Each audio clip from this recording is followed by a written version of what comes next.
Hi everyone, Jessica Wright here from Seller Labs, and today I want to talk to you about FBA capacity limits. This is something everyone is talking about right now, and I wanted to do a little bit more of a deep dive and give you some additional information on exactly what's going to change when FBA capacity limits go into play for Amazon sellers starting on March 1st. So as you can see here, I do have a blog post up. This is a Seller Labs blog post. You can always view those on sellerlabs.com/blog. If you go check this out now, January 2023, it's going to be near the top, of course. But if you are looking at this later, you may just need to do a search for capacity limits and it will pull right up for you.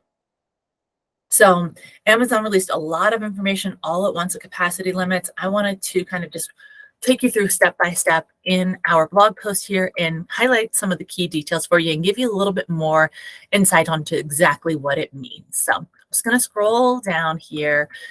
What exactly are capacity limits? So starting March 1st, as I said, capacity limits are going to replace your existing storage limit types.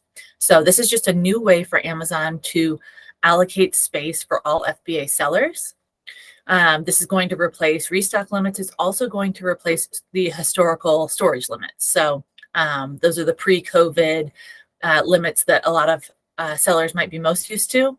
Those are going away, restock limits are going away, and everything's being replaced by capacity limits. So capacity limits are going to be based on cubic foot space. So that's the big difference between how things are measured now and how they're going to be measured in the future. Amazon's going to actually allocate things based on the actual cubic foot usage of specific products and the actual cubic foot space of their fulfillment centers to hopefully provide limits that are more flexible and more accurate to what space is available. You're not going to be too surprised about what influenced the capacity limits. It's going to be very similar to what we saw for restock limits. So most importantly, from a seller standpoint, that's going to be your IPI score and all of those things that go into your IPI score, like your sales volume, your management of your inventory, stranded inventory, all of those IPI components. But Amazon says this time they're going to take some other things into consideration as well.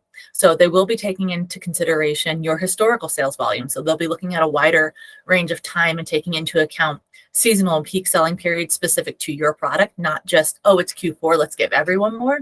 If you are a summer seasonal product or a back to school seasonal product, they should be taking those things into account and making sure that they adjust your capacity limits for those timeframes as well.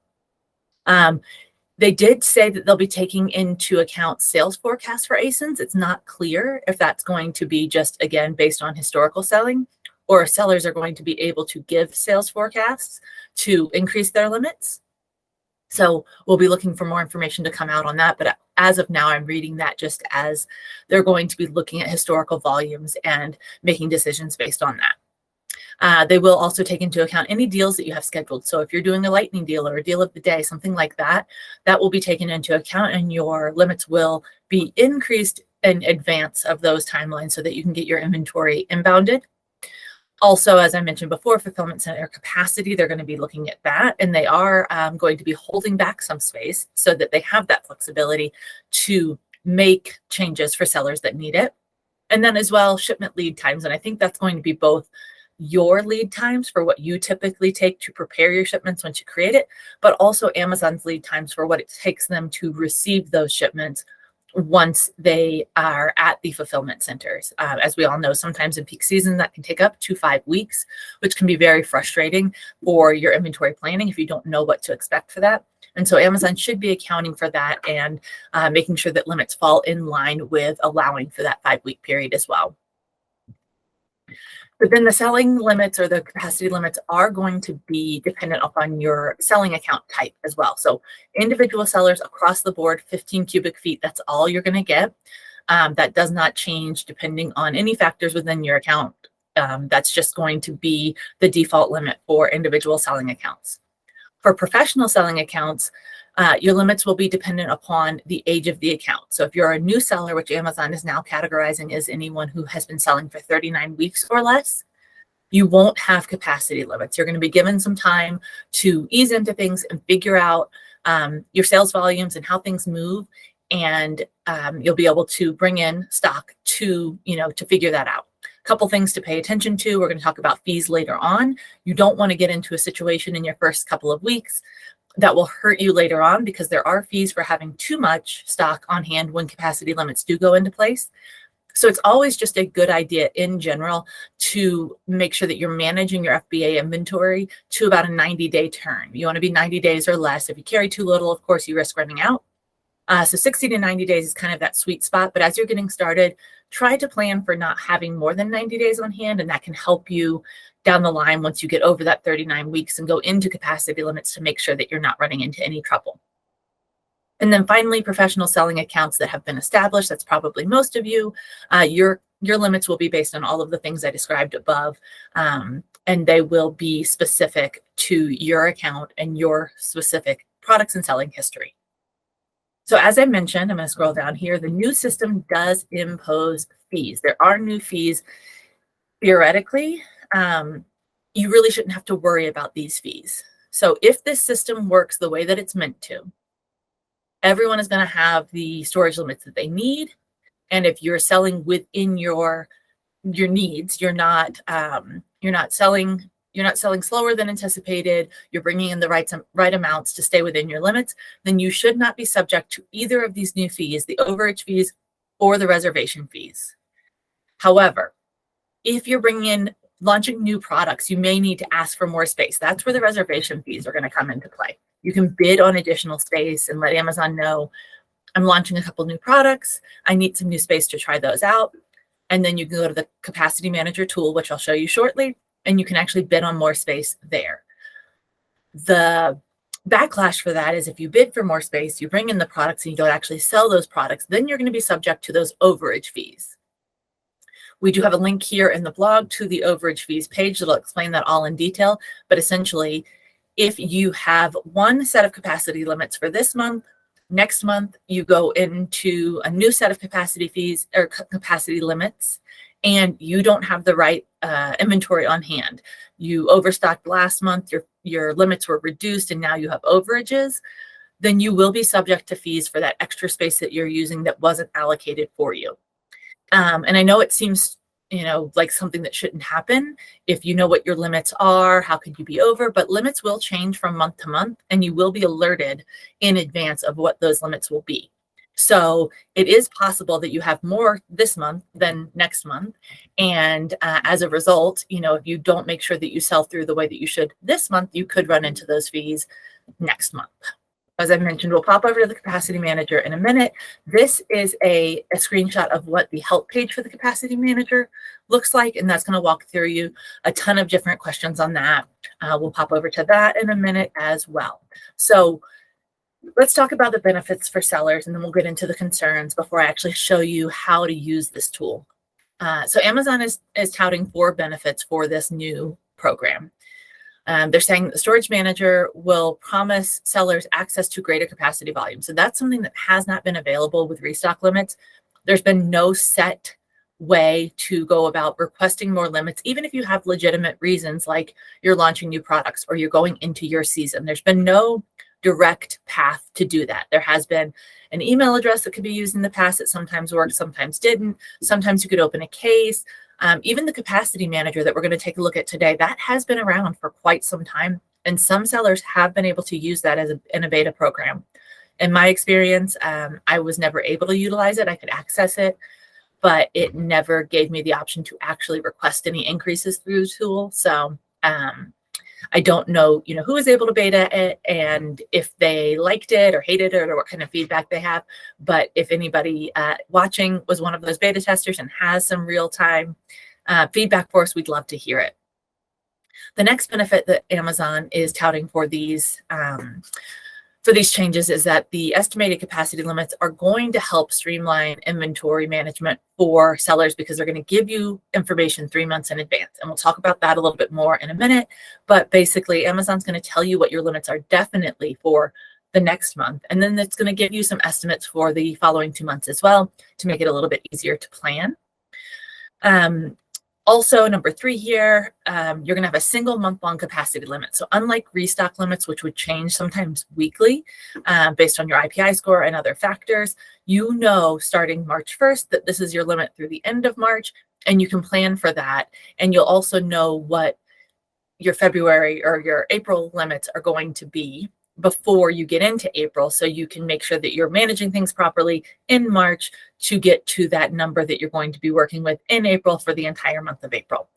And then lastly, number 4 here, Amazon will set the capacity limits in cubic feet instead of units, which is what we've been used to seeing, because that works better with the space they have in the warehouse and the space they have in their trucks. That's how things are measured in warehouses, so it makes much more sense to allocate capacity in that way as well. However, they have said that they're going to still show that to sellers in a unit number as well to make it easier for sellers to understand kind of how that correlates.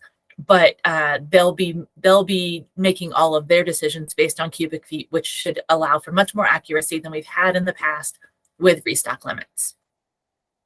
So of course, in theory, everything's great. Amazon's going to sell it as being, the best possible situation. And like I said before, in theory, it does work out that way. In theory, it makes a lot of sense. You're not subject to any of those extra fees or any of the problems with capacity limits if you're managing things properly. I think the problem for most sellers is they don't trust the system going into it. They feel like things are already broken.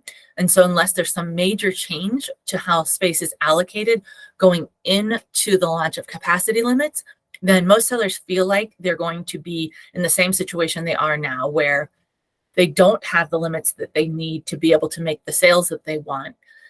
And so while it's great that they're going to be given the option to bid on additional space, who knows what those costs are going to be and how many other sellers they're bidding against and how expensive that's going to get when there's already a ton of Amazon fees.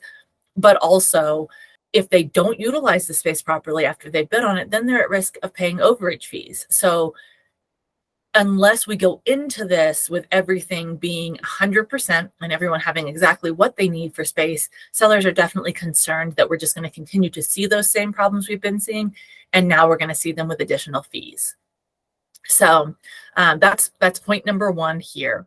Number 2, sellers are concerned about how estimates may vary up or down based on how efficiently sellers are using their capacity. So if, I know that I'm going to have my capacity for the space for this month, that's all I know. Even though they're going to be giving me estimates for the next month and the next month, those estimates can change. So I really can't forecast that far ahead.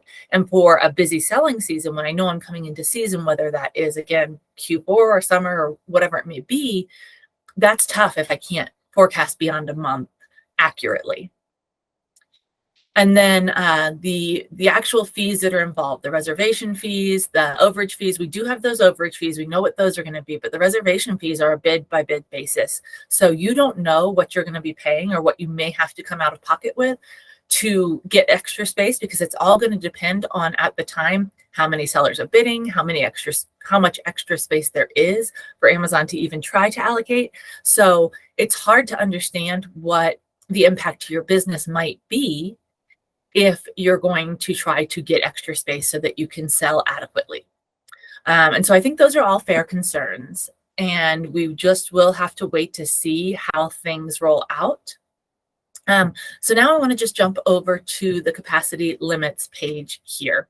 So you can see this is the help page for all things capacity limits. And if you scroll down, you've got links to how to view your limits, how limits are set, an overview of the capacity manager tool, what happens if you exceed your limit, and some frequently asked questions.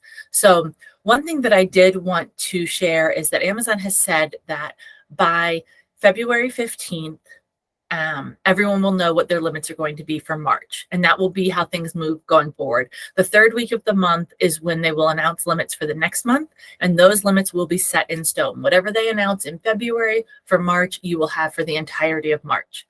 But when they make that announcement, they're also going to announce some estimates for April and for May. So you can kind of start to plan for what things will be. But of course, those are just estimates, and you won't know until, 3rd week of March what your limits truly will be for April. And as I said, these can all be checked on the capacity manager page. So this is what that page looks like here. Some of you may have seen it before if you were utilizing this as a beta user during the restock limit phase of storage management at Amazon. But this is what that capacity manager tool looks like. And you can see that it's based on storage size. So you've got your standard size here. You can click over to a tab for oversized, extra large, apparel, and footwear. You're going to have limits that are specific to each of those types of products. And then I know I mentioned that limits aren't going to come out until middle of February.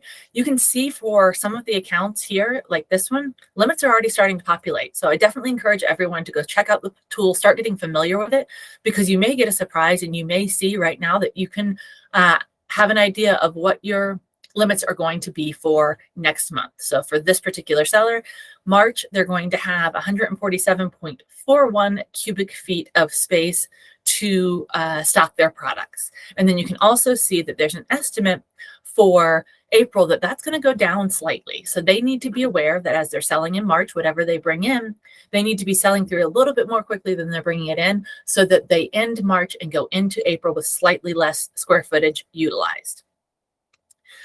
You can see here there is a button to request space, so we can create a new request. And then once that's been created, down here at the bottom, you'll see your request and everything will be listed down under that. So I'll just click this here so you can take a look at what that request is going to look like. So again, it's specifying that we are requesting in standard size. And then you can choose, do I want to request it for March so that I know I have it next month? Or am I taking a look at what they're estimating me for April? And do I want to go ahead and proactively request more for April? Do I want to just ask that April is the same as I had in March to make sure I don't run into any issues? Or do I want to ask for a little bit more to make sure that I have that buffer? Those are your options there. So you can then choose which month you're looking for. You can enter the volume that you're looking to request. And this is total volume. So not how much additional volume, but what is the total volume you'd like to have for that time period. And then what is the maximum reservation fee you'd like for that time period, or that you'd be willing to pay for that time period. So you'll enter that, and then Amazon does guarantee that you'll get the lowest possible reservation fee. So let's say you're willing to bid up to $5 per additional cubic foot, but there aren't very many people bidding. You may get that space for $1. They're not going to charge you $5 just because you put in that maximum bid. There is a tool here to help you calculate your reservation fee. There's also an option to look at your historical fees that you have paid. And then you can put in a date to limit for the expiration of your request. So let's say I put in the request today and Amazon doesn't increase it. They're looking at this stuff every 3 to 4 days and making increases and allocating space. But I know that if I don't get that by March 1st, it's not worth it for me because I wanted the space in March. And at that point, I won't be able to get it in time to utilize for my March limits. So I'm going to say I want this to expire, on the last day of February. That's how you utilize that field. And then over on the other side here, you've got some information about what you're exactly requesting. So again, which storage type you're requesting. It's going to populate when you request the amount of volume that you're looking for. It will populate the reservation fee that you have asked given as your maximum. And then down here at the bottom, it's going to give you a calculator where you can actually calculate what your performance credits would be if you do sell through at different levels. So performance credits is something I didn't talk about yet, and I should do that now. So we've talked about all the potential fees you could run into, and reservation fees are one of those. If you ask for more space, you may pay more for that space, but performance credits are actually something that's going to give you an opportunity to offset that reservation fee. So you're going to get an extra 15 cents back in performance credits for every dollar of revenue that you generate from that extra space specifically.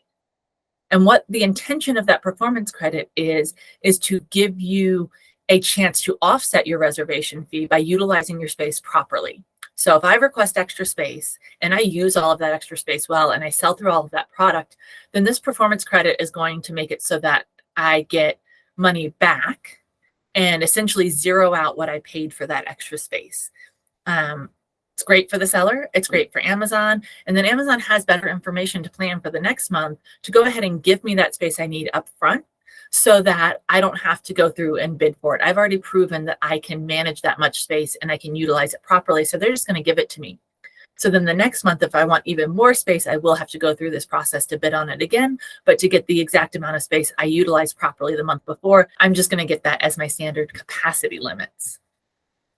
So there are a lot of tools here, a lot of information, many different help pages. Definitely, I would recommend starting out on our blog. We've got it broken down a little bit easier than Amazon does. And then we do link out to each of these pages so that you can look at each component of capacity limits bite size when you're ready to dig into each of the different features.